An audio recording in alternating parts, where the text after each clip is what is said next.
and welcome to episode 518 of the GodIsAGeek.com podcast. My name's Adam Cook. It's not, it's Adam Cook. Wow. Now that might be a first. Lyle, I've not been able to say my own name. How are you? I'm pretty good. I can say my own name if anyone needs me to, but you did a great job for me. You can say my name, just not your own. Apparently so. Mick, how are you? Can you say your own name? I'm Frick Mazer. It's great to be here. Did I get that? Was that right? Yeah, that's close. Better than I did. Perfect. It's better than I did. I can't believe I've managed to mispronounce my own name on a live podcast. And I'm sober and not high. You could have said Adam Cock. No, that's happened in the past. Lucky. I'm sure it has. You see, no, I had a very, very long time ago back in the day when, obviously, I know neither of you are football fans, but, fantasy football, It's a thing. I mean, we do it on Discord with Fantasy Critic League, don't we? So it's that thing. And this was when I was a child, like I was underage probably, and you had to do it via the post where you got it all sent out it was the Sun was the big one because my folks read the Sun, so I applied for fantasy football in the olden days, and this big package came through, this big bulky letter addressed to Adam Cock. Two of them, in fact, they sent two of them, so it was almost like the first time they went, "Oh my god, I can't believe have you sent that out? Oh god, send another one," and they did it with the same name. So but that's not what we're here to talk about. We are here to talk about sort of games, but not fantasy games. Well, yeah, fantasy games, I guess, because Star Wars Jedi Survivor is out now as we record. Mick's played loads of it. I don't know what I've played actually. It's one of those weird games where because of the way it's structured, I don't really know how much I've played of it, Mick. You know what I mean? Yeah, it's difficult to tell actually because it sends you off at tangents, and there's times where you get to choose where to go first. So it's like I think we were speaking about the other day, and you said, "I've just done this bit," and I thought you're catching up with me. I thought, I know, I went somewhere else first, and you obviously picked the other place because I've done, I don't know, closing on 20 hours, and I know Chris did way more than that just to finish it. So yeah, I mean it's. Well, I suppose what we should really, because elephant in the room time, I didn't like the first one. I'm a big fan of the developer. I didn't get on with Fallen Order. You got on with it way more than I did. I liked it a lot, yeah. Yeah, I thought so, and so did Chris. I kind of was the only one, I feel like, in the world, it seems, who didn't enjoy that game. So I was a bit of trepidation, if I'm honest, because I wondered what would they do? Because the things I didn't like about the game, I couldn't see them dropping, because one of the things I say I don't like it. I don't think it's necessary for it to be a Souls-like. Okay. No, I agree with that though. And they were never going to drop that. And I still don't really like that it's one of those. But I think what they do is, I think on standard difficulty, I think it's just an easier game. Is that fair to say? Yeah, it's easier than the first one, for sure. So I think that's a big improvement. Because I remember struggling a bit with the first one in places, certain parts. I think there was a boss fight early on that took me ages. But no, Survivor's a lot easier. So I say a lot easier. I think it gives you more tools. Because you start early on with you already have access to a certain amount of Cal's powers from the first game, even though they are dumb. They do feel like they've been dumbed down considerably. But then when they add them back later, they sort of change the name of them or the functionality slightly, so it feels like he's kind of learned something different. Because you go through a lot of Survivor not being able to move the heavier stuff, and you think, well, I should be able to do that because I could do that in Fallen Order, right? I could lift crazy stuff in Fallen Order because it was necessary. Whereas in Survivor, you think, well, why can't I lift that ship up, or why can't I move that lift? And it changes the name of the power, so it becomes it's like a crush thing and so they take away, but they give you back everything. And I think it's just a little bit because there's more in the combat. I don't really think the combat's brilliant. Because what you said about being a Souls-like, yeah, it is, but also it lacks the sort of precision and the split-second stuff of a proper Souls-like, in my opinion. It doesn't feel quite as immediate, and you play a Souls game and like a FromSoft game, and it immediately feels like everything is precise and exact and perfect, and it is kind of inch perfect, because you see speedrunners making use of these tiny millimeter shifts left or right or whatever to kill a certain boss or avoid a certain thing. I don't think Survivor does that. It's really messy, I think, the combat, and I think it's a combat system that you kind of I found that I just had to brute force my way into. Like, I just went, in the end I stopped trying to be fancy and parrying, and I just thought, you know what, I can just force push all you guys off a ledge, so I'll just do that. And I think it kind of wants you to do that, but I don't think it's very good at explaining that it wants you to do that. It's worth saying that that's never not fun. Like, no, exactly. When you see a crowd of enemies, sounds great. It's one of these games where I can't think of a direct example, but people will have one of their own, if you know what I mean. But what I'm going to explain, I think everyone will have a game that reminds them, oh yeah, that game's like that. It's one of those where there's like a tremendous amount of mechanical things you can do at any given moment. And it works once you can remember them, or once you have your system. So like, it takes a little while to remember the force push is just an easy tap of the right trigger. I know that sounds silly, but it just, you're doing a lot of other things as well with all the stance shifts and stuff in this. But like, once you do kind of tick over in your brain that's a thing, it becomes mechanically something you just do. And so you come to a cliff, and there's 5, and they're never really particularly difficult, like the foot soldiers, but there's 5 of them, and you will just instantly wallop one over the edge, wallop a second one over the edge, and then it sort of trivializes that encounter in the way it's supposed to, because you're a Jedi Knight. I think I do agree with Mick. Like, I think I don't disagree with anyone saying this is a fantastic game. I think it's a way better game than Fallen Order. I think that is in part because it's bigger. And the reason I say that is because I'm not normally the guy that's like, oh, I just love it when there's this massive world. Like, I think what makes this better because it's bigger is because you're not always... It feels as though there's quite a lot of room to breathe. Like, you don't feel like there's a combat encounter every 5 seconds. And I find the game, for me, very much for me, because if you enjoyed the combat, the first one, it's more, but better. But I find like the moments where you're able to explore this larger world that feels larger and discover things, even if it is just like, and I'm not like the Star Wars guy, so even if it is like a cosmetic thing, or maybe it isn't, maybe it is like a stim upgrade, but because you're able to go off and explore this bigger world, I find it to be a better game. Because I do agree with Mick, is that I do think the combat on, let's say on standard difficulty, I find the combat is a bit messy, and I don't think you ever quite are able to put aside the fact that you're struggling or even dying in an encounter when you are a Jedi Knight. Like, it's very difficult to disassociate that fact, I think. You want the power fantasy all the time with Star Wars, and that's combat doesn't take you by surprise a lot in this. Like, there's not many moments where you run, unless it's a boss fight. The bosses do tend to kind of drop on you sometimes. Yes. But generally speaking, you can run around an environment and you'll see the enemies in front of you somewhere, and you'll be like, I've got to go through there now. Sometimes Cal will comment. Sometimes, one of the NPCs that's with you will say, there's a fight coming or whatever, and you'll get a bit of a signpost. And then you can kind of, you start to sort of plan the fight a little bit in your head. So you will think, right, I'm going to force push him, I'll pull him here, I'll drop that on him, I'll throw my lightsaber at that guy. And it does have that nice, that flow is good. When you start to get mobbed by too many enemies, that's when it becomes really frustrating and messy, because you can't react quick enough. And also there's a lot of one-on-one Jedi duels in this. There's a lot of not necessarily Jedi duels, but you're hunted by bounty hunters. They have lightsabers, or they have something similar to lightsabers. Some of them are Force users as well, because Star Wars lore is just nuts. There's Force users everywhere, really.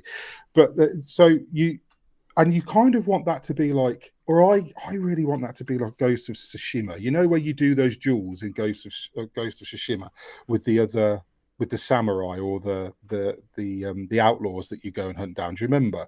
And you have like a proper one-on-one, you versus them. It's a moment, isn't it? It's like and every single one of them feels really good. And every fight, you don't feel like, because you can't tank a hit to the face from a lightsaber. The whole point of a lightsaber is they cut through anything. It's a laser sword. But Cal, he'll tank a smack to the face, or you'll. And I think like those one-on-one duels would have benefited from something like make them a little bit more of a big deal, like because there's a point in this game where, and I won't tell you where it is because it'd be a spoiler, but there's a point where you're just like in a cavern and it's a side quest and you're just exploring this cavern and you just get ambushed by 3 bosses. Like one boss attacks you, you start fighting that one boss, and then 2 more bosses come in, and that's all quite soulsy. Users. Yeah, but they're all force users. They're all have long range attacks. They all have pull attacks and grab attacks, and they bounce around all over this arena. And I was just thinking, in a Souls game, you would maybe kite one away from the other and maybe get a parry and do some damage to that one, or you could focus damage one of them until you got it to a certain point, and then there'd be some nuance to it. There'd be something where you wouldn't. In this, they just fly at you. They're just coming at you from every angle. They're shooting you. They're grabbing you with a grappling hook. They're using force powers on you, and it's just like it's too much. And I ended up just killing one and then dying and then going, and then the other 2 respawn and the third one doesn't. So I just got them that way, which isn't the intended way to do it. You're supposed to feel like a badass and you've just kicked 3 guys' asses, but you can't do that because it's too messy. Well, what I would say is that, like, because I did try this actually, because there's an optional boss fight that was done my head, and I thought I'm going to just put this on the easiest setting and see what it's like. You get your power fantasy that way. It's actually too easy. It sort of goes too far the other way from medium, because you got like medium, and I guess it's easy, and it would be cool. Its story mode is like very easy. But what I would say is that because you are very unlikely to die, you're getting closer to that not being a Souls game, if that makes sense. The other thing I would say that really impresses me, and I compare it to a bit God of War Ragnarok although I'm not saying in terms of quality, but in terms of what it does, in that this game, Jedi Survivor, it just keeps adding and adding and layering on. Like when you start the game, you've got, I think, 2 stances. You quickly get a third. I'm not going to get into spoilers here, but the 4th one blew my mind. Like, I just didn't see it coming. It's really clever. It's a really different way of playing, and it actually was kind of the way I was trying to play a little bit. I ended up going back to sort of like what do they call it? The dual beam. The one which you got a double blade, double blade, single blade, and then you I went back to that in the end, but like this 4th one, and I think there is a 5th one I've not found. I've not there is finished a 5th it. one, yeah. But the 4th one was just so like, it's weird because in terms of the design, in terms of the scale, you feel like they've listened to criticism. Yeah, on the other hand, that map's still shit. Like, it's not as bad. It's not as bad. It is better, but it is still a bad 3D map, and I don't get it. Like, I just don't get it. It's more usable. Like, it is something that I think initially it will put you off. After a while, because you have to rely on it, you do start to, because it's not a map you can just look at and go, right, I'm here, I need to go up here and write it. You have to lift it and turn it and spin it and check where you are, because it is a 3D My map. issue with that, man, is the same thing could be said of Metroid Prime, and I never had half the issues I do with this map. Like that, I mean, I'm not necessarily defending it. It is frustrating. No, I know, and it's a minor thing, I should say. It's not a big thing. Like, I am very impressed with this game. I'm going to go back and continue playing it, which whereas with Fallen Order, I think I must have restarted that game 5-6 times, and because everyone loved it, and I'm it's me. It's got to be me. But I felt like a lot of Fallen Order I just kind of pushed through, not necessarily because of, like, I like the story. I really like the story, I should say, while we're talking about the game. Just very, very quickly, it looks great, by the way. Oh yeah, it does look great. I do think, again, on PlayStation 5 where I played it, even after the patch, I think there's some technical issues. I think this is going to be the same thing that Respawn did with the first one, whereas it's going to take a little while. It's absolutely fine and playable. I found the motion blur on fidelity mode to be... I don't know if you tried... Did you try it at all? Did you switch between the 2 modes? I did switch between the 2 modes, but motion blur, chromatic aberration, and film grain, they go off immediately. But leaving them on as default with the 30 frames per second mode, I found it quite nauseating.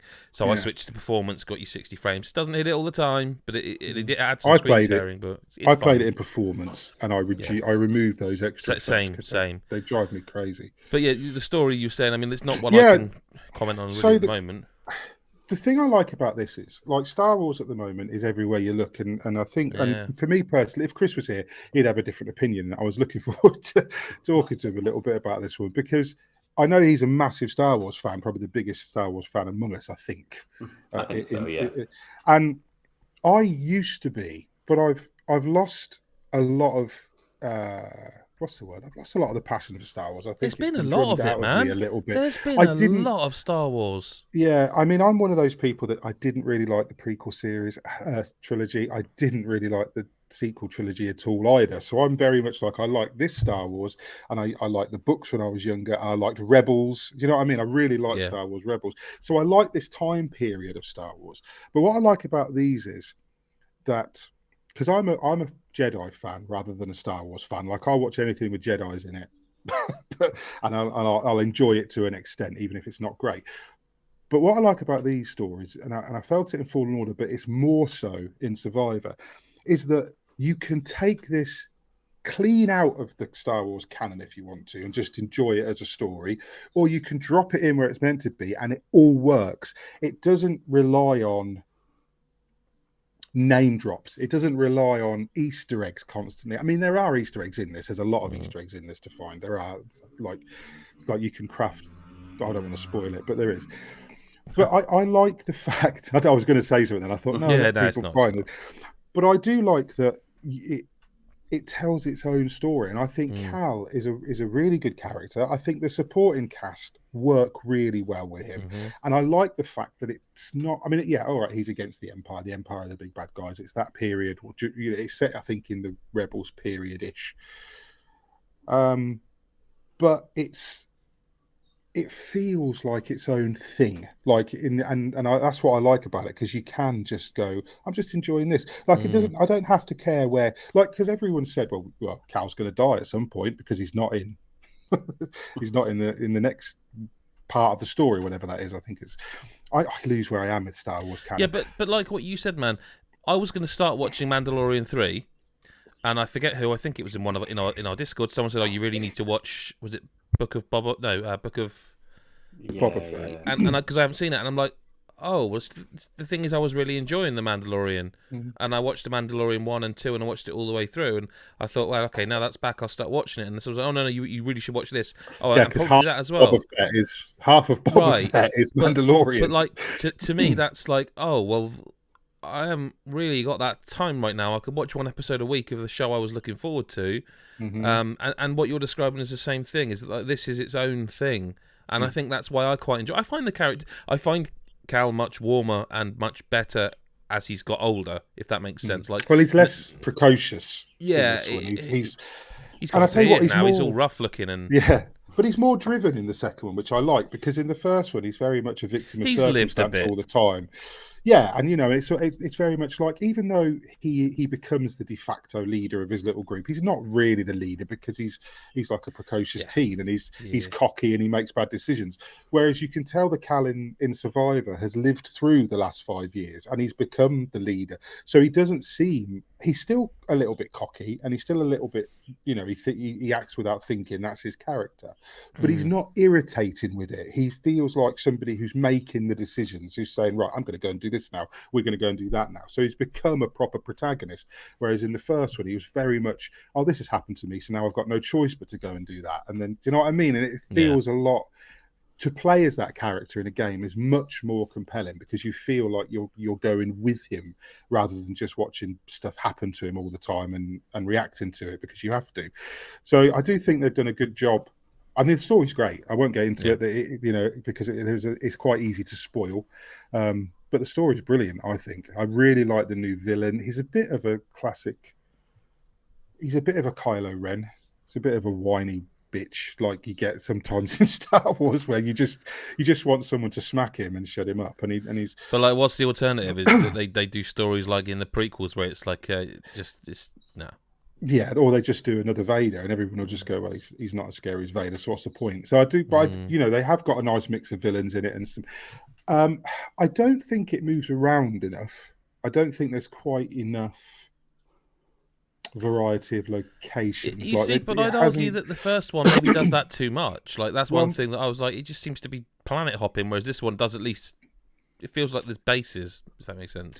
I feel like with this one, so Kobo's the main base in this one, and it's massive. There's so much to do in Kobo. It's ridiculously huge. It's basically you can You can garden. But Kobo is the open world bit of this game. Right? Yes. It's massive. Everywhere else, Jeddah is another planet, which is like a desert planet. That's smaller, but you can still go out into contained areas and explore. It's not as open as, but that's it. And then the other worlds and places that you visit are much smaller and contained. But what happens quite a lot is you'll go to a world, you'll do a thing, then you'll go to the next world and do that. And then they'll say, right, what we've got to do now is take this back to there. And I kept thinking, okay, what could we have gone somewhere new? Like, even if it's just new backdrops, or even if it's just isn't that the Metroidvania element of it? Like, like I haven't unlocked the green doors, whatever they are. At some point, I'm going to come back from one of these excursions with that ability and be like, oh, Kobo just got even bigger. See, that's the thing which I would agree with, except so I've unlocked the ability to go through those doors now, so I can do that. Okay. But and I've also unlocked another ability that adds another traversal to it. But still, in some areas, I can go through a green door, I can do the next bit, and then there's another block, and it's like, well, that means I'm going to have to go away again and come back again to open this, to go through the same chain of events. And I think maybe if they'd have, because there's a bit where you come out of, I just came out of an area and they went, let's go back to the first place. Someone just said to me, let's go back to Coruscant. And I went, I guess I'll go back to Coruscant then, because the game says we can. So I opened the map and you can, but there's nothing there for me specifically to do. It's just that someone went, hey, let's go. And what the game is doing is going, well, now you can get through those doors and destroy those things. There's all that stuff that you left in Coruscant. Let's go and explore.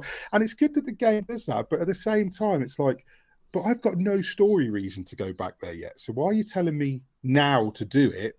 And then you go back there, and then you hit a wall again, and you go, well, why did you do that? Why not just leave it? Because I'm going to come back at the end, or do you know what I mean? Like, you're going to give mop me all up the stuff, and then I'll go and mop it up. Don't let, and it kind of encourages you to mop up in increments, which is, for me, that's a little bit too much backtracking, because it's not. I wouldn't normally do that in a Metroidvania. I would normally sort of do the main elements, come and then do bits and pieces, but then at the end you go back and you're like, I love this so much, I want 100% it. Yeah.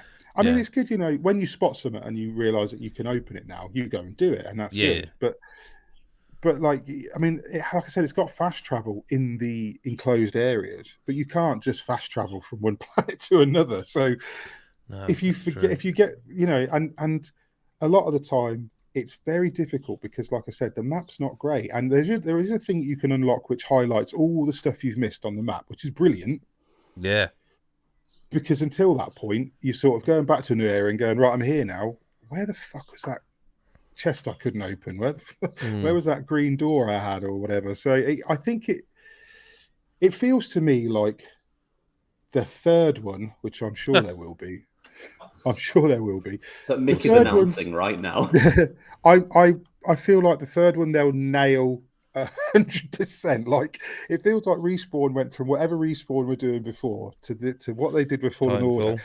Yeah, Titanfall, and it was a different setup completely. So are you telling me I'm not going to get Titanfall 3 until we get Star Wars Jedi 3 as well? I would love Titanfall 3. I think I'd take Titanfall 3 over Jedi 3. If I was honest. But it's not going to happen. It's not happening. No. Because this is Star Wars. It's going to make millions and millions. And, of course it is. But I do think that they, like you said, they learned a lot of good lessons, I think, between Fallen Order. I mean, fast travel is a thing. Well, yeah. I do think that when they go into the third one, which I'm sure, like I said, it's Star Wars, they're going to do a third one. It's going to happen. This will sell cobs.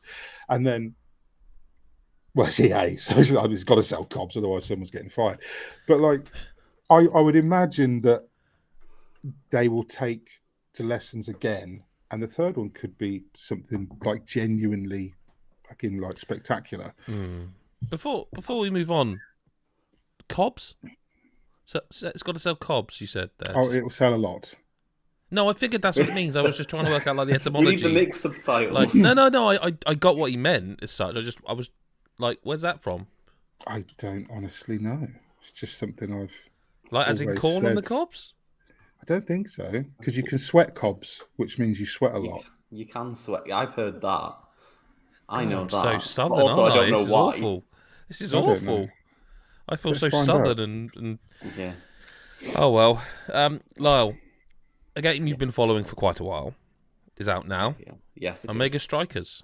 It is. And it's free to play for everyone. So I wondered if it was. Okay, excellent. so there's no reason for you to not play Omega Strikers 2, and it's great.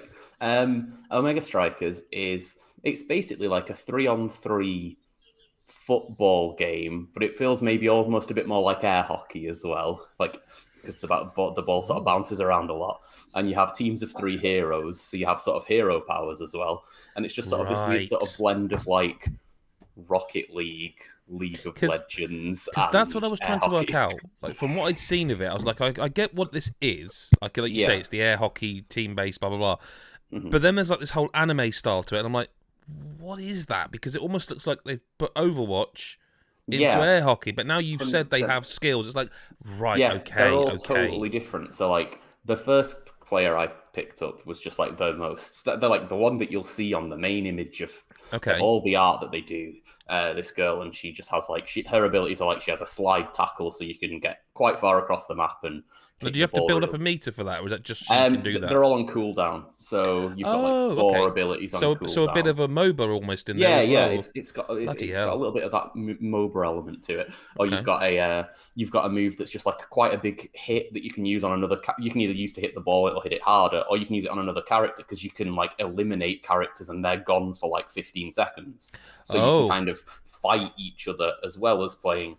But like once a goal's scored, then all the health's reset. So like realistically, sometimes you'll focus on hitting someone and then they'll score a goal because they're So you've like, wasted your time. team. Yeah. So there's a really good balancing act to it, and then what's really cool about it is like how different these characters are. So yeah, you've got all these like so there's this basic character who I was playing as for my first few hours with the game, where I was like I knew what I was doing. I'd always pick to be the striker and not the goalie, and I'd be able to get quite a few goals in. It was all good, and then I decided to switch it up and played as this massive hamster who has completely different abilities, and this massive hulking tank of a hamster can like roll a big log out, and if the ball hits the log, it bounces it back towards their side. So it's kind of Wow. like you can use a little defensive wall, or you can lay like traps that do that sort of thing. So I'm And guessing that must be on like a fairly lengthy cooldown, that move, because otherwise you. not as much as you Oh, think. really?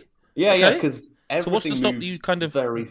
Oh, okay. No, okay. You answered the It question. moves so fast, and like when you're doing this log move, like your character will take a moment, it'll roll out, and like if the ball's gone somewhere else, like you've just wasted your time. You've spent a little moment rolling this log out that's going to be nowhere near where anything's going. Is the ball always like?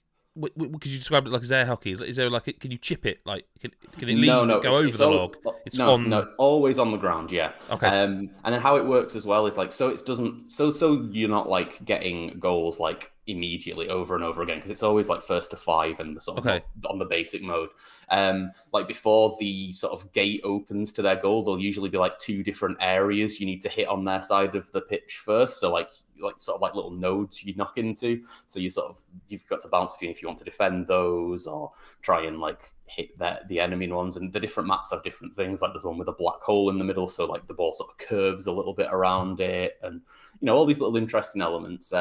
And then I switched up to a third character this morning because I was feeling brave. And this character can like buff all the teammates so that they can speed boost and has all these like completely different like interactive things. And I'm like, oh shit, this is totally different. Like this isn't at all like how I've been playing. So kind of Lucio like. Yeah, like do they have ultimates then? Like, do they have like? They don't have ultimates.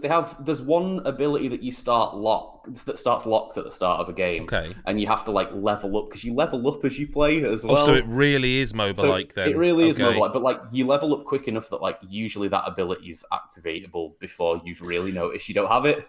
Because do I remember correctly from the preview that there is? Was it League of Legends? Yeah, I think That some of the dev team is from that. I want to say League of Legends. I think that's right. I can't say for certain. Definitely a MOBA background though. I'm sure. Yeah, I'm sure. But like it definitely has MOBA elements, but it's MOBA elements in like a game that's basically sort of air hockey / Rocket League, and that's the sort of thing that great. I'm going to understand how to play more than going down your lane and farming and all this stuff that's like I don't fucking know. Like I'm not going to invest 1 billion hours of my life to understand these games that are just completely alien to me. But this like. I know how to kick a ball and try and get it in a Well, goal. equally, you wouldn't necessarily play like NHL either, so you just play hockey this way. Because I'd play a combat football game straight away. But I wouldn't play it's like I'm hearing like Rocket League's popping into one part of my brain. League of Legends is another. Overwatch is somewhere. It just feels like there's nothing you have said yet that's made me go nah. Like everything is the complete opposite of that. Where everything you've said is like, and also as you said, it's free, and I think it's on everything. Like I think mobile as well. It is on mobile as well. I'm not sure if it's on everything right away or not. I think console might be like a little bit down the line. I saw a Switch launch trailer on YouTube very recently, like yesterday as we record. So it might be. It might be. Yeah. You said it's anime. Yeah, it's sort of got an anime-ish style. It's more like Overwatch, I think, than anime. Somewhere in between, maybe. But yeah, it's just like the different heroes are really interesting as well. And like when you've got how many are there? Sorry, Lyle. Sorry, I didn't mean to interrupt. Roughly, like are we talking like 15-ish? I think. Oh wow, okay. I was thinking like 8 or something. Or I'm quite intrigued by this. You start with about 4 or 5, and I've not got any like premium content or anything. I'm just playing with like the free to play thing that everyone else is. And I've like unlocked almost like 9 or 10 at this point with the currency that you get. And like there are some that are more expensive than others, and I've been focusing on the cheaper ones just to sort of build my ranks. But like it doesn't feel like as this free to play game I'm like excluded from all the fun stuff, if you know what I mean. Like I've had plenty to play as. I've got way more characters I've not even wanted to touch yet unlocked than like I've had time to worry about unlocking anything. I mean, it sounds like you're having like sounds like this is a really silly thing because this is what games should be, but it sounds like you're having fun with the mechanics, the core game that's there. Yeah, absolutely. Like it just works really well. And when you've got like there are sort of clever elements as well. Like you have one person who's like the goalie, so they're the only character who can use some of their special abilities like close to the goal, so they're encouraged to stay back, whereas everyone else, if they're near the goal, they can kind of only just like do the standard hit to knock it out of the way, to knock the ball down the line. So you like sometimes playing as goalie as certain characters as well will obviously make more sense. There's a lot of ranged characters that's like really interesting. So you can fire like bullets to hit the ball, or wow, okay. There's a character that can just go into stealth and goes invisible, and then will suddenly kick the ball, and you'll just be like, "What the fuck's going on here?" Like there's a character that can place a turret that just constantly shoots in one direction. So if the ball goes into like its range, it just starts hoofing it down the pitch. There's so many cool ideas, and it sounds fantastic. I really, really like it. Yeah, I've like put in sort of like 8-ish hours at this point, so not a whole lot, but like it's not been out for very long. I was gonna say it's quite a lot to play. Yeah. So yeah, it's I really like it. I think it could be onto something, to be honest. I think it's a very interesting blend of very different games. So we're talking like Battle Pass or.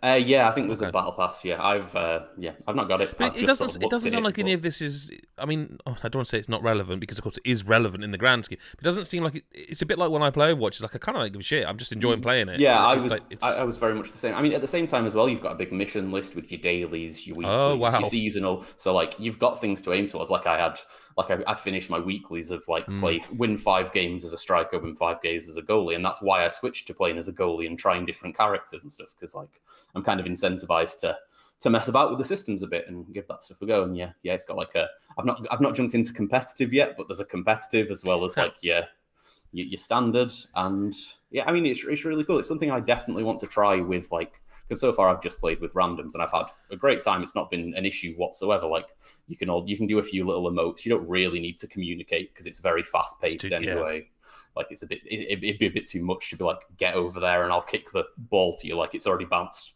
5 times since then. But I mean, I imagine some people will probably get to the point where they work together and it's sort of unfathomable to us normies. Presumably it's a bit like kind of like a bit in Rocket League, where you might get someone who's like really good at not. I mean, I know there's no goalkeeper, but kind of playing the defense or the goalkeeper. Yeah. Someone's really good at, and you know, I guess a bit like with FIFA when you play online with your mates in like pro clubs. You know that someone will play the midfield forward, someone might be a defender. It might be that perhaps, because as you say, it's not. It sounds far too fast paced to be like, oh well, what we're going to do is we've scored. No, they've scored. It sounds like it will become a natural thing where like, well, you generally play.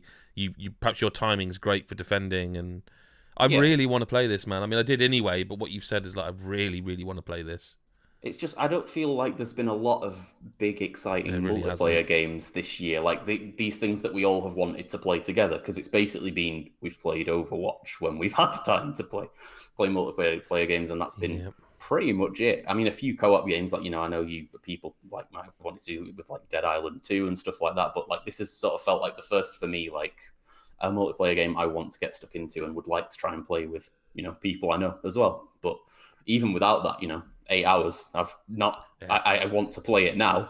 I've still got loads of characters to try out and stuff. I'm gonna be doing that. I'll have a review at some point, but I want to play more because it's really good. Yeah, that's on my list. If people, just in case people tuned in mid-listen, that was Omega Strikers, which is out now as we record. Yeah, one more game this week, though, sticking with the kind of indie theme. Cassette Beasts, Lyle. Cassette Beasts. So... Yeah, because I was wondering about this after looking at the review. Well, after you see a 10 on it, it's... Yeah, because I thought, really? And I thought 10, really? And I thought Lyle Cook. Lyle Castle. It's bad enough I get my Suddenly name wrong. this makes sense. And it's a Lyle game through and through from the look of it, but it does look interesting. I mean, it's sort of like, it's like a lot of people when you say like Pokemon, because obviously this is a game that's like Pokemon. It's a monster collecting game. Yeah. It's very, it definitely, you know, is inspired by Pokemon, the big monster collecting game. But a lot of people, when you say Pokemon, they like might have some fond memories of playing it at a younger age, or even like, you know, 10 years ago as a sort of like a teenage, and then being like, eventually like the game's kind of got a little bit more simplified, or certain elements got changed that didn't appeal to everyone. Because I think I know a lot of people will say that like Pokemon, there became a point with Pokemon where the difficulty kind of became trivial. Also, I'm not convinced I've ever met anyone who would claim one of the 3D Pokemon games is their favourite Pokemon game. Yeah, I think that's fair. I think that's not that totally they're bad. fair. Sorry, I mean, I definitely don't think they're bad. I've reviewed a few of them. They're really good sometimes. But I think, and everyone says when you say the Pokemon games, I think people. Because even my son, who's 18, he's like, oh yeah, it's Pokemon White. You know, we're going there for like they're you know. Totally. Like I'd say that sort of DS era was my kind of favourite period too. But there'll be people who say like the very beginning, you know, on the Game Boy, all this sort of stuff. Very few people would say the most modern Pokemon games were their favourites, and this feels like the modern equivalent of Pokemon that will appeal to people who ever liked Pokemon but maybe haven't enjoyed it recently. So it's like it has very clever combat that's like that does things just differently enough that you really have to think as you play it. Like you've got things like whereas in most games like this you'd have like elemental types and like, oh, if you use a water move on a fire type it does double damage, whereas in here anytime you use a move that's good against something it doesn't do any extra damage. It inflicts a certain status effect that's like that sort of like makes sense in the situation. So if you using a fire attack on a grass one, a plant one, I think, will like leave it burning. Or if you use fire on a plastic type, it will melt and turn into a poison type, and maybe that's easier for your team to deal with. Oh, that's really clever. So it's a really interesting way of doing it, and like it seems like that would be confusing too, but it really teaches you along the way exactly what's going to happen, and you always know what's going to happen as you use the move. Like little icons come up, so like you'll maybe use a move where, and this also works the opposite way as well. So my starter Cassette Beast was a poison type. What do they call them? Oh, you just get to pick between two. I don't think they call them starters. You just get to. No. I mean, like you said, my Cassette Beast. Is that what? Is that? Oh yeah, no, they're Cassette Beasts. That's what they are. They are called Cassette Beasts. Yeah, no, I suppose if that's what they're called. Yeah, I mean, you have them on cassettes. The way you don't catch them in balls, you record them onto cassettes. That's That's kind of interesting. cool. See, that's really cool and retro. But also, the interesting thing about it is, like, imagine being a developer or sitting in a startup and you've got money and you want to make a game, and you say to somebody, "I want to make a monster collecting game." Everybody's just going to go, "But Pokemon Exists, and then to go, well, I'm going to go down this completely different sort 100%. of avenue with it. Is really quite. So are they? It's really quite interesting. Are they weird? Like, because I mean, not to say Pokemon isn't weird, but like you're saying, I'm thinking Walkman tape deck situation. Yeah. No, you get tape. You have a tape deck. You record. You use a cassette to record a beast, and then if you like have the right percentage chance, you'll record it on there. They don't die. They're still there. You're recording your own. Oh, really? So because of how do I word this? Because of what you're doing to capture them, the equivalent of the Pokeball, like you say, you're recording them on tape. Does that mean that they're all kind of really weird beasts? They are quite. They are weird. Also, are we talking like Transformers? I'm thinking of all. There are some really weird ones. Like one of the first you find is a plastic type one that is a crab under a traffic cone, and then if that evolves, it has like a full like road sign on it. Obviously. Okay, I'm in so far. That's pretty good. My favorite, by the way, is a genie. So you know, like a gin, so a DJINN, a gin. Yeah. There's a genie holding a cocktail called a gin and tonic. Oh, that's pretty good. So that's the best. That's pretty good. That's the best cassette beast, obviously. Also, you don't actually like summon these; you turn into them by using the cassette. So your character transforms into one of these monsters. And then in a fight, if that monster like dies, essentially, you just sort of sit there, and then the enemies get to just like punch you, essentially. So if you're against like an enemy cassette beast trainer, I don't know if there's a word for that, an enemy person using cassette beasts, like you can like save up all of your like ability points for one turn, and they might have 3 beasts that you'd have to work your way through, or you can knock that first beast out and then use your next attack to just like kill the person, and then the fight's over. You don't have to fight the other ones they've got because you've just battered them while you're like as a giant poison witch riding a lolly. So there's a retro aesthetic to this, I guess. There is, yeah. I guess it's an 80s. I mean, cassette. Vibe. Yeah, and it does have an 80s vibe, but like... I mean, there's a generation that might not know what that word means. They might see a game called Cassette Beasts, and it might be... They might you know, they might see. My daughter's 15. She doesn't know. Well, this is what I'm getting at. They might see that as, do you know, when you see a Final Fantasy title and it's got all that just like made up Final Fantasy, they might see Cassette Beasts and go, "They've just made up a word for this game." Just making up words for these weird games. I wish cassettes were real, because then we could. Well, the interesting thing is, right, I don't know if either of you know this or notice this. I don't know how much you keep up with it, but there is like not a movement as such, but like there are artists who are like, the special edition version is on a tape. and it's because you know how vinyl does that. People sell vinyls, like you go, like the vinyl version because it's got the big art. Now there's like, buy the cassette version, and it's like I've looked at it and gone, I ain't got nothing to play that on. No, like I don't even put CDs in my car anymore, let alone. Plus, like tapes were shit. No, tapes were. I have fond memories of taping songs off the radio. I have fond memories. They were of a time. My mate used to record. It was a simpler time. Number one off of Radio 1 every week. And it was easy. You just press record, which was good. But like, I mean, in terms of like quality and durability and lastability and stuff, you know, they weren't. So great. Is that a thing? Actually, is that a thing in Cassette Beasts? Like, do they become worse over time because the cassette? They don't. No, that would be a bit too far. It would. You've got to put your pen in and wind it. There's got to be that in there somewhere, like a joke. That would be good as well. Maybe there is somewhere. I'm not sure. But yeah, while cassettes may be outdated, a lot of the gameplay mechanics in Cassette Beasts is actually very modern. So this is what I want to know about. So when you say that, I don't want to be derivative and just like be like, is it this? Has it got everything you would expect from a modern Pokemon title? Does it have online battles? Does it have all of this stuff that you kind of, when you go into a new Pokemon game, you're like, it should be there, and sometimes it isn't. But it does. It has online. It's not something I tested pre-release. No, and that's fair enough. But it does have it. Yeah, it's That's there. There's a cool. whole. There's definitely a system to do things online. That's there. The other, I mean, I think the main thing that really feels modern is the exploration in the game, because Okay. when you start out, like you'll do this sort of tutorial section, essentially, like the first sort of like hour maybe, where you're learning how it all works, all that sort of thing, and then after that, you'll sort of get you'll go back to sort of the main town. So there's some people you can talk to who will like give you rumors that'll put markers on your world map that are just all over the place, and the game just says go, and you go and explore this world.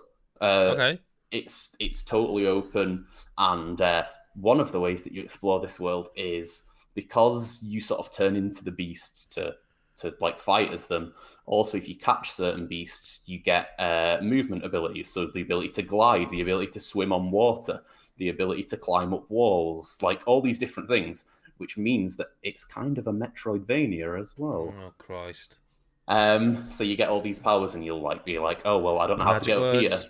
And then later on, you'll be like, oh, I caught this beast that means I can do this. I caught this one that means I can do that. And that's how it slowly opens up. Alongside all these things, it's probably worth mentioning that like this isn't like a, supposed to be a game that like, a 6-year-old picks up as their first fun, cute character. Their first RPG. Cassette Beasts game. Yeah, their first Cassette Beasts game. This is like you're trapped on this island, and it becomes clear very early on in this tutorial mission that the only way to get off it is to defeat these like creepy bosses called archangels, which are, so the whole game's 2D. They're 3D models and really sinister, and they make glitches happen when you first meet them, and it's really sinister. That like alongside that, there are like cults in the game. There's a lot of weird shit going on, and a lot of shit I don't want to spoil, especially as well, because there's some very weird stuff that goes on as you get like further in the game. But you always have so many different objectives to go to, like that might lead you, that might end up leading you somewhere that's sort of like to do a main quest thing, in the end of this sort of what feels like a side quest, you'll find something important. Sometimes it won't be at all, but like you get asked if you want to join the Rangers, who like defend everyone from the Cassette Beasts that are wild in the world. And to do that, there's basically like gym leaders, and there's 16 of them about the map, and you just have to find them. But that's like, it's not that big a deal. You don't really have to do it right away. It's not the main goal at all, but it's just a thing you can do. It's all spread out. You can get to it in whatever order you want to. Sometimes you'll have a fight where suddenly someone will be like 10 levels higher than you, and you'll be like, oh shit, I'm not supposed to be here yet, I guess, but you just rocked up there. It just happened to work out that way. And it's just the way everything blends together. It's just so good. And I love the visual style. The monster designs are really great. The sound design's fantastic. It has a bit of voice acting in. There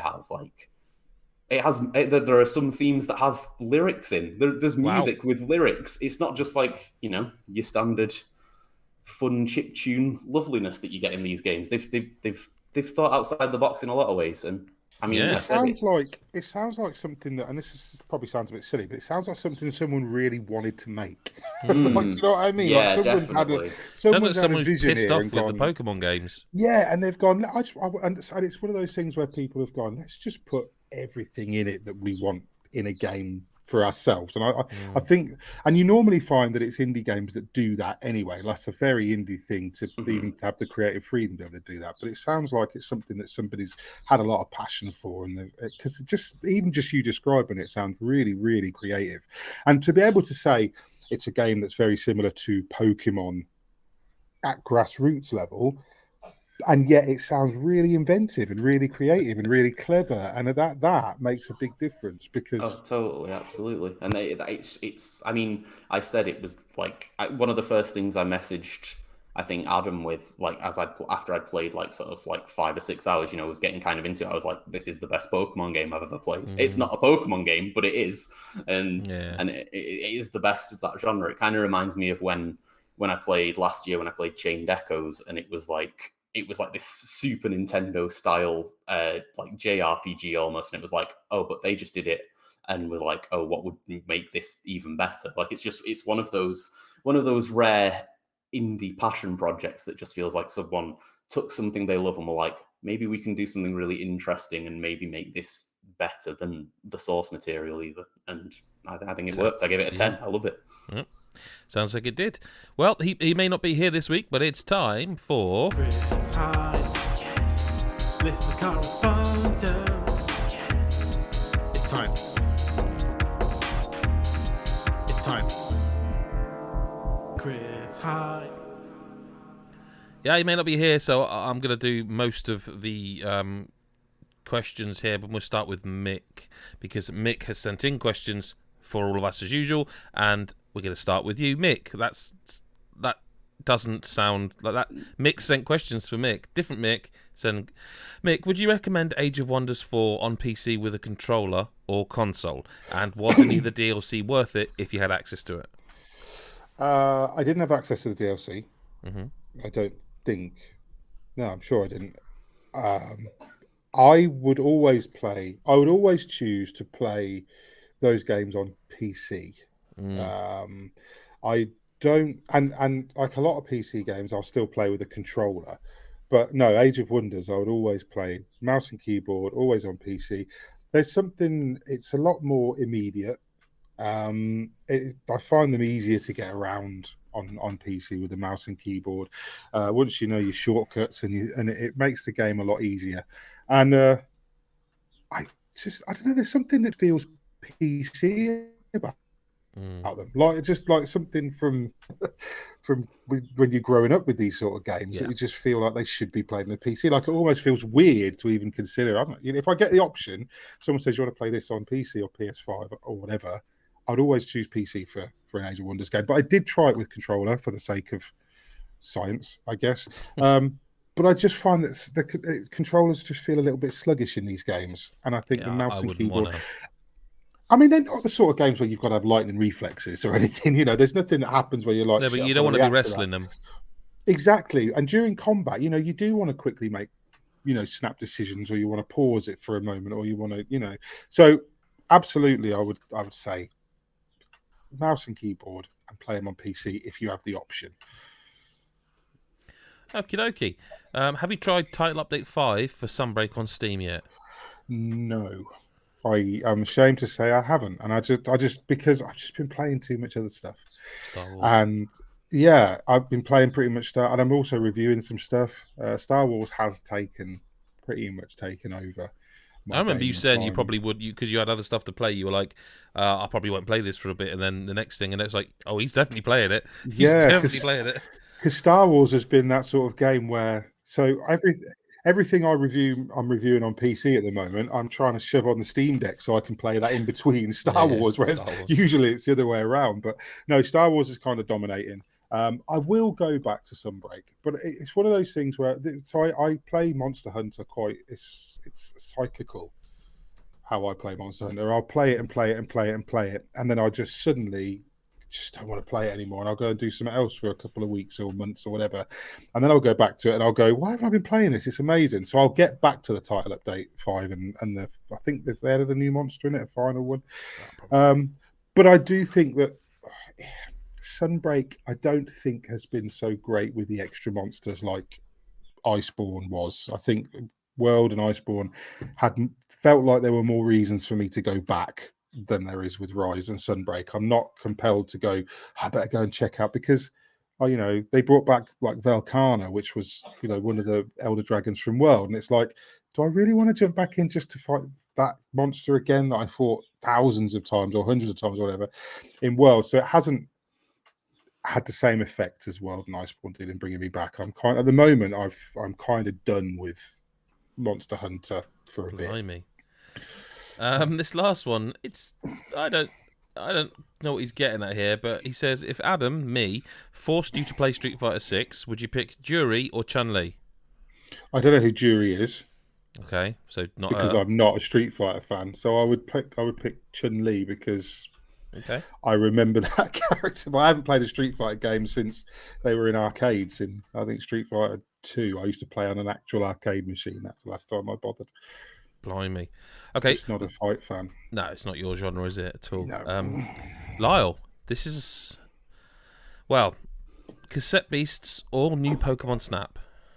I would say Cassette Beasts. I think in general that type of game is one of my favorite types of games. So whereas I gave both of them a 10 for the sort of thing I'd want to dive into and spend hours and hours playing and maybe 100% down the line because I kind of think it's doable. I'd probably pick Cassette Beasts, but I think they're both very, very good games, as is evidenced by searching godisgeek.com and those names. Fair point. There's a theme here. Bayonetta Origins or Fire Emblem Engage? I'm just bouncing two games off each other. That's the theme, I guess. I would say Bayonetta Origins. I really, really like Bayonetta Origins. I think it's a fantastic game that... I haven't tried that yet. I am intending to at some point. Yeah, it's... is there a demo? Sorry, is there a demo? It's not a great demo. Yeah, it's unfortunately of the sort of only part of the game that's a bit slow going. So yeah, not ideal. But yeah, Bayonetta Origins, it just sort of like completely, it shocked me. I was not expecting anything about that game. I wasn't expecting how it would work. I wasn't expecting it to be so different to other Bayonetta games, and I think it's great. Sticking with Bayonetta Origins, he says, would you want Bayonetta Origins DLC this year or a brand new game a year later? This is tough because there's sort of like a chapter at the end of the game that sort of feels like DLC, but isn't. It just sort of unlocks. That's very fun. So, like, if they did something else that was standalone in that kind of vein, I imagine it would be fun as well. But, like, I mean, I always want a new game, really, don't I? Like, I want more of the content. And then, I mean, realistically, if I'm talking just from a logistical standpoint, I rented Bayonetta Origins and it's gone back. So I'd rather wait for a new game and get it back again. And then, I'm not going to rent a game to buy its DLC. That'd be weird. I mean, why would you call it Bayonetta Origins, Cereza and the Lost Demon if you weren't thinking, well, actually, this is another revenue stream. We could make Bayonetta Origins and the I sure hope so. I mean, the telltale colon. The colon sells, yeah. I'm going to just have to assume you know what these both are. I know you know what one of them is, but Pringles or Lay's? And Lay's just Walkers, but American. Yeah, I think... I thought they were European. I think they have them in basically most countries that aren't here. They are essentially... Walkers, yeah. I mean, I know they have a lot more interesting flavours in a lot of other places of Lay's, but, I mean, Pringles, isn't it? I mean, it is just Pringles, isn't it? Yeah. It's a question you read and you're like, oh, that's tricky. No, it isn't. It's just... Maybe if you said Doritos or Pringles, because Doritos are situational. But he hasn't asked that, so no. Next week, if he comes back next week with that, we'll have a bit more thought. Maybe Bobbins might email in again. I don't know. Oh, maybe. Bobbins only ever seems to contact us when Chris is here. It's really weird. It's really weird. What game or games from the first half of this year do you still want to play for Game of the Year discussion? And do you know what? We'll get your answer as obviously Lyle first, but I wouldn't mind hearing Mick's as well. But so go on. Is there anything left for you? Currently, the only game that I have on my list of games I need to play for Game of the Year is Star Wars, the game we have talked about this week. Okay, so makes sense. Yeah, Jedi Survivor is a game I will be playing. It's on. I sent back a game to my rental service about 2 days ago, so I'm hoping that it comes pretty soon and I'll get to play it, nice and early. Mick, is there anything major standing out? I mean, you said Bay Origins. I can't think of anything I've missed apart from Bayonetta Origins. I've played Fire Emblem Engage. Nintendo. Oh, have you? Oh, of course you have. Yeah. I've played Fire Emblem Engage. I like it, but it's Fire Emblem Engage is one of those games where I started playing and went, I haven't got time to play this. No, it's a very long game. And my lad's been playing it, and he loves it. And I'm sitting there watching him play on the Switch sometimes when I'm doing sort of other things, and I'm listening to it, and I'm thinking, I want to play that. But every time I start to play it, I go, I just haven't got time. What else? Octopath Traveler 2. I've got that on. I've been playing that on Steam Deck, and that's amazing. That's just so good. I didn't expect to like it as much as I did. I forgot you'd played that. I totally forgot you'd played that. I genuinely you're up together, aren't you? Have you played Resident Evil 4 remake? Now, this is you played the demo, didn't you? I did play the demo and I liked it. I did make me want to play it. I don't want to buy it though. So it's one of those games that because I don't know if I'll Capcom, finish if you're listening. Well, it's because it's not my sort of game. I don't do horror games. I'm not a massive Resi fan. I don't think that's true. It's the most it's like it's a shooter. Yeah, it's someone said to me it's a lot less horror than most other Resi games, and like what I played in the demo just felt like an action game, and I enjoyed it. But then I think, do I want? I think it's one of those that if when it's on sale and I've got a bit of extra cash in the bank or whatever, I'll probably pick it up. But I don't feel like when any of the discussions come up, it's going to be there. It's not going to be Fucking one of those games that I'm going to say, well, that shouldn't be. It's not going to be something I'm opposed to, but equally, it's not going to be something that I'd probably end up fighting for. So I'm not that. Yeah, you should play it. I will play it. I Good, just good. haven't got round to it yet. Okay. But I think that one and Bayonetta Origins are the only that's thing I fair. feel like That's I've not missed bad. so far. That's not bad, given how mad it's been, and we're pretty much in May. Yeah. Well, we will be by the time this podcast goes out. Yeah. Lyle, last one for you. Are you going to play the next Atelier game, which is a remake of Atelier Marie? Probably, right? Yeah, seems like I will. It seems usually like it's a 50-50, isn't it? Let's be honest. Yeah, probably. I used to play Atelier a lot. Not for me. Lyle, could you do my questions, please? Especially this first one, which definitely isn't just bait. Yeah, I can do that. It's time for Lyle's listener correspondence. Yeah. Okay. He won't like that. I'm just telling you. He Good. won't like that. Good. You should be on the podcast instead of sat with diarrhea on the toilet. I think that's what he's doing. Something like that, probably, right? And whatever the most embarrassing amount of diarrhea is, that's how much he's got it. I am not getting involved in this. He had diarrhea that interrupted him trying on swimming costumes, I think was what he said. It took doing. a full so. Patreon-only series of podcasts to get these two back to being friends. I'm not being involved. That I've done my part. Okay, well, anyway, yeah, that's your questions. What upcoming console exclusive running at 30 FPS would you buy a collector's edition for if you had unlimited money right now? Before I answer that, like, how do I answer? I don't understand the question. Like, the question is very clearly aimed at one game that I can't talk about, isn't it? But if you had unlimited money, you'd probably get the collector's edition. Just if you had unlimited money, you'd get Why all not? the games, wouldn't you? You'd get Just all buy the everything. collector's Yeah, I mean, edition. it's sort of, if I had unlimited money.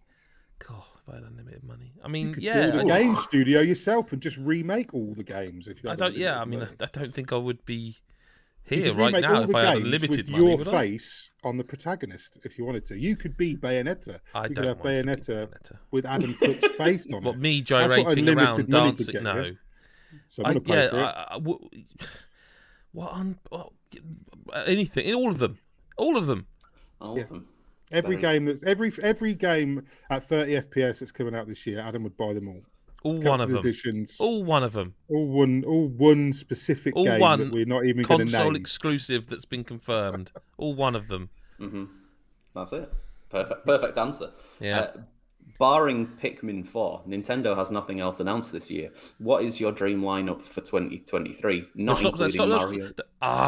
Don't read Not that last bit. including No, Mario Odyssey no. 2. Why can't you have not included Mario Odyssey 2 though? Because that's Mario. That's going to be on the list, isn't it? Metroid.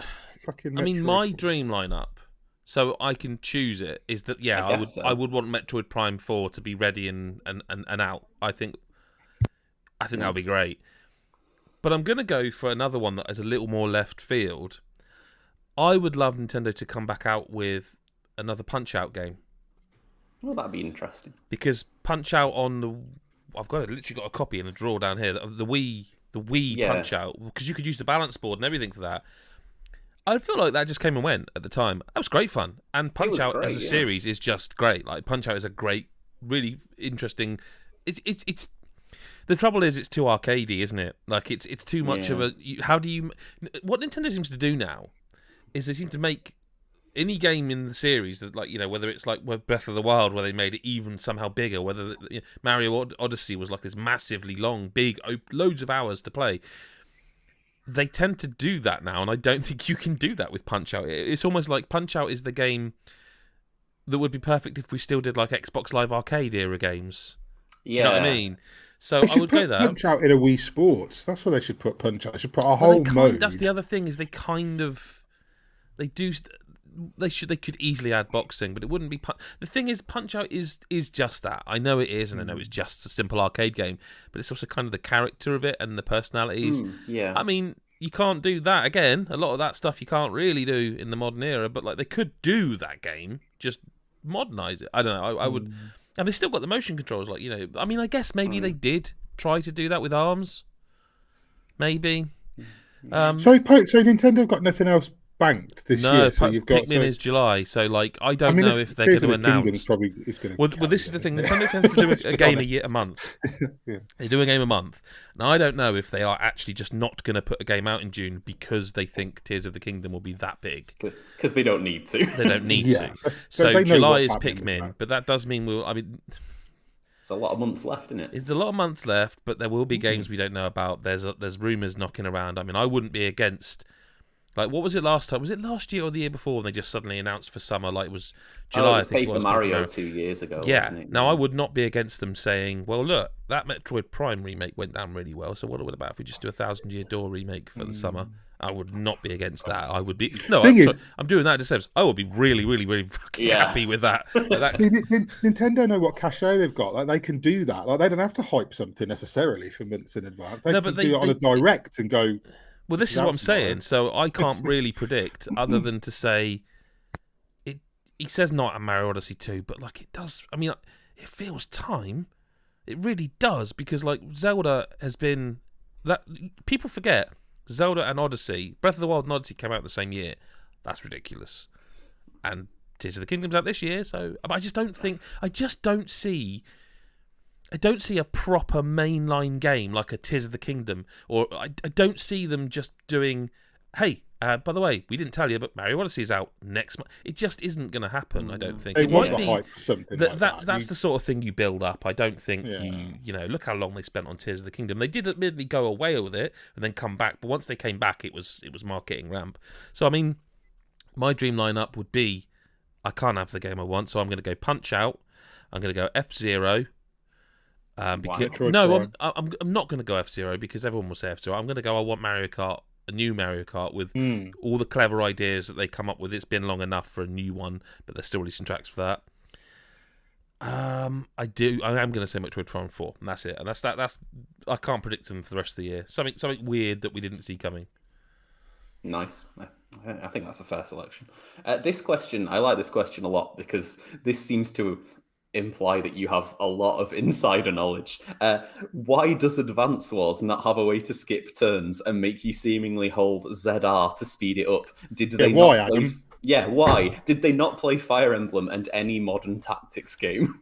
What are you playing at, mate? Yeah, why did that happen? It does. It kind of does.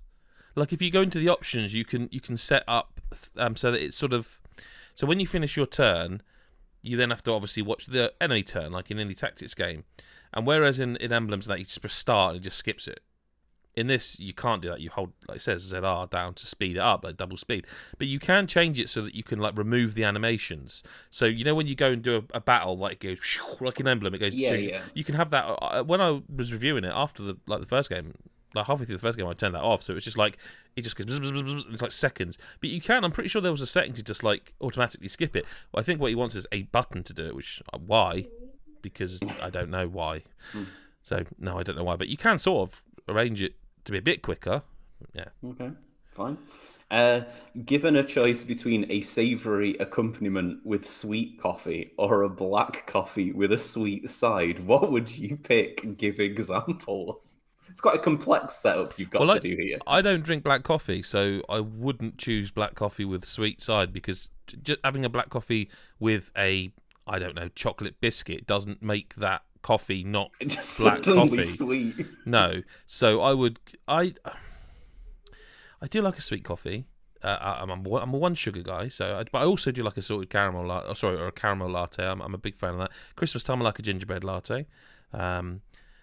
I don't think you can go wrong with a pastry of some description with a coffee. Like, I think coffee if you're in a Danish is a classic. Yeah, example. coffee in a Danish is a good one, but I think I'd go. I always would like to go for coffee and a slice of cake, but it has to be homemade cake, so you know it's like nice and fluffy and moist. See, I don't eat anything with coffee. I eat stuff with tea. Like, I love tea and cake. I love tea and whatever. But coffee, because coffee has got that sort of taste that kind of overpowers whatever else you're. So, I mean, I can tell you a thing you should never eat. at the same time. It's like if you're gonna have a coffee with your lunch, never have a yogurt. Like they don't mix. But like a coffee, I'd go sweet coffee and a bit of cake. So, but if it's got to be savoury, sausage roll. That goes with everything. Sausage roll, That's what I mean. Sausage roll, whatever. coffee, fine wine. No, do you know what? Greggs. Bacon roll, Yeah, bacon roll and a coffee. that's- Like, that's pretty good, isn't it? I think that works. I like that. Yeah. You're on the Lay's train next Yeah. with Guinness and Pringles or Heineken and Lay's.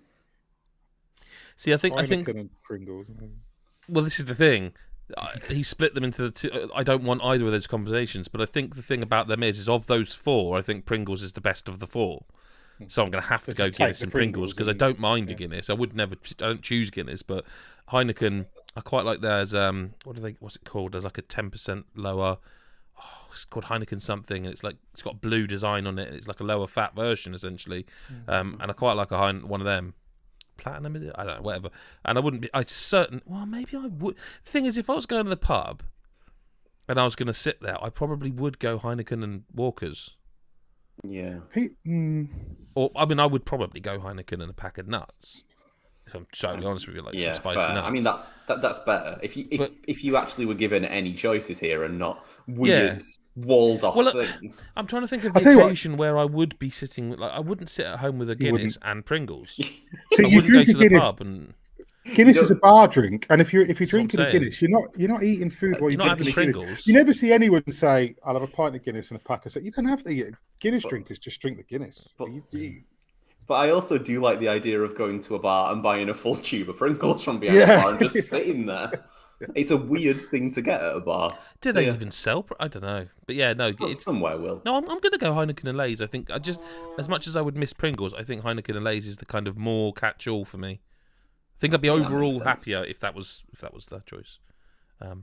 Back onto questions for all of us then, isn't it? From McPoo from our Discord. Assuming that both are of equal quality, so let's just say top tier, which do you prefer, Chinese takeaway or Indian takeaway? Chinese. I agree with Mick. I also agree with Mick and Lyle. I That was don't easy. think there's much better than a. I want Than a a good Chinese now. Chinese, I want yeah. a Chinese now. Thanks very much. Yeah, Oh, I really, yeah. Now I'm hungry. haven't had one in quite a while actually. Now it's all I can think about. Fuck. I never Yes, ordered Chinese Indian takeaway. food. We don't No, order my Indian wife food. likes Indian food. I don't. I think there's so much to it. I don't know what to get. Like, where's the start? I don't want a korma because there's just nothing. I like spice, but then I also don't want like loads of vegetables in my curry. In fact, I'm a You bit go of a out for an boring Indian. When curry you go out for an Indian and they do the table spread Yeah, and you've got that I've everything, done. especially if you're in a group. That's how you eat an Indian However, meal, in my opinion. even that, I'm going to say to you, what about a Chinese where you've gone out with people that you really know well? Maybe it's even family, actually, to make it simpler, or people you like, so not necessarily family. I'm not saying I'm thinking of Lyle, really. I didn't want to exclude Lyle from this and say, like, well, he's got to go out with his family. I mean, people you choose to go out for a nice meal with. I'm going to say, what about the rare occasion, because you don't see them too often these days, but where you get a big old Chinese meal in a restaurant and there's a lazy Susan in the middle of the table, so you kind of get to. Does that not still trump the Indian with that would win. I Yeah. get in that would still win. I think. Yeah. Really oh yeah, want no, an it definitely would for me. Chinese now. I mean, near us, there's a Chinese buffet, and I'm going there in like a few weeks, and I'm Oh, very Chinese excited. buffet, great. Yeah. So, yeah. It is great until the next day when there's consequences, but you know that, and it's fine because you can go in aware. Look, this is gonna be great. I'm doing this gonna to pay myself. it. I'm doing it to myself. I'm going to pay for this, but it's worth it right now. Just before we move on from it, then just one word answers, or maybe two, depending on what your answers. What is the best Chinese meal takeaway thing you would order? What is the one you would have to have? That's I like it. because I get No, a it lot. There's two for me, and I'm hoping I can decide by the time it gets to me.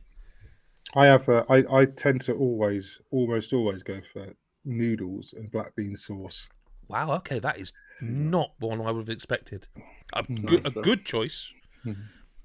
I like an egg foo young, so I'd get some sort of egg foo young, probably with a really ridiculous amount of mixed meats in it. I'm going to say sweet and sour. I have to. I mean, my heart's saying satay. Both are very good options. I like with sweet and sour that you often get like deep fried like balls of chicken or something. I used as well. to like them. They used to be like my favourite, but they're actually now, I would say, the third. And I say third choice because second choice would be the one where it's like in basically a soup of sweet and sour with all the vegetables, and I can just pick the chicken out. But my number one choice is actually sweet and sour breadcrumbed. So it's like really thin chicken bits breadcrumbed, but there's fucking loads of it with the sauce you pour I know on. what you mean. And I am a big time fan of that. Sticking with the food, thanks McPoo, thanks so much. Yeah, great. Because if it wasn't bad enough thinking about Chinese, now I've got to ask this one: what's the best pizza dips? I'm boring. Honey and mustard. I'm boring. Mine's just the one that comes with the Papa John's. The garlic dip that comes with the Papa John's is great. It's a top tier dip, that, and I had it a few days ago and I loved it. But if I'm eating a meat pizza, I just have barbecue. That's my go-to. I just think I'm going to be even more boring. I don't do dips with pizza. no. I just do the crusts. The Domino's honey and mustard they used to do was I I didn't don't know know if that they was still a do it or not. choice. Was fucking gorgeous. Yeah, I don't feel like I've ever had that, but it does sound good. Yeah, I'm with you there. It sounds great, but yeah, I don't really do. I do. Don't get me wrong. I love condiments. Very much a big fan of condiments. Literally had a sausage last night from a burger van in a bun. Obviously, just a random sausage. That would be weird. Just one big old sausage, just like a Oh, I corn on the do. cob. It wouldn't be that weird, I suppose, but it would be pretty weird. But I had mustard and ketchup and all that. I love the condiments and I like the mayos. fruity HP fruity sauce. Never had that, but I wouldn't be against it. But try with it, mate. pizza, I mean, trying to improve on something that's already kind of. I get the crusting. I do get it. Sticking with food, though, last question for the pod. What video game has food in it that you'd really like to try? It's quite a tough one, really, isn't it? I can only think of Metal Gear Solid, the eggs. Just the eggs. I just remember there being some really good Monster looking eggs. Hunter. Oh, they Monster do make Hunter it has look some good. great Monster meals. Hunter. Because people made those, what were they called? The Bunny Dango from Monster Yeah. Hunter Rise. There's like recipes all over the place for those, and I not necessarily want to try those. But I think it was there's one of the meals that you can eat that's just like a massive roast bird. I don't know what it is because it's huge, and I just every time I see it, I think I just want that now. Yeah, I just want that I entire. think there's a Witcher giant cookbook. I think I've got. roast emu. I'm sure there is, yeah. I remember seeing There is a Project Red Witcher cookbook. sending out something. There definitely is. There's like a also Yeah. I think you'll find there's a Skyrim cookbook. as Yeah, well. Yeah, definitely. I was kind of thinking Skyrim. There's quite a lot of interesting foods you find as you potter around that world. Yeah. Yeah, I mean, a There's definitely- Skyrim sure cheese there's wheel. definitely a Skyrim cookbook. It's definitely a Witcher cookbook. That's just it. a full cheese Well, wheel. that- I'm yeah, not- a I'm not Skyrim making cheese that. wheel. That's all I want. I'm happy with that. Oh, that's Right. good. I've got to play the jingle, so let's do that. Chris Hyde. Listen to Correspondence. It's time. It's time. Chris Hyde. Well, there we go. That was Adam and Lyle's Chris Hyde's listener correspondence. Thank you to Mick and Lyle for being here, obviously, for this week's podcast. We know you we for recorded having on a me. different day, but we wanted to talk about some Star Wars stuff. And I think we'll probably be back to normal times next week with some other games to talk about. One which I'm playing and I can't talk about right now, but that'll be fun. If you did enjoy the podcast, go to patreon.com/GodIsAGeek, where you can find out how people heard this early or saw us live or send the questions in on the Discord. In fact, so go there. That's patreon.com/GodIsAGeek.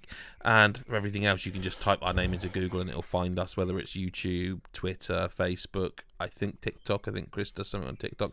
It's a bit, I'm too old.